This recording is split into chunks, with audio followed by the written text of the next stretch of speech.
Here I've got Samsung Galaxy S20, and let me show you how to change video resolution on the following device.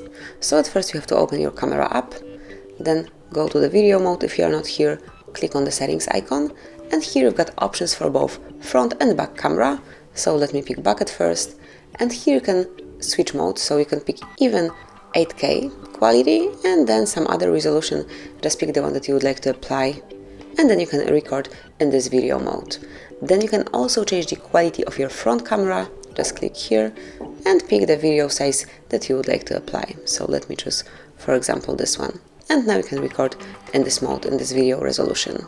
So that would be all. This is how you can change video resolution in your Samsung Galaxy S20. Thank you for watching. Please subscribe our channel and leave the thumbs up.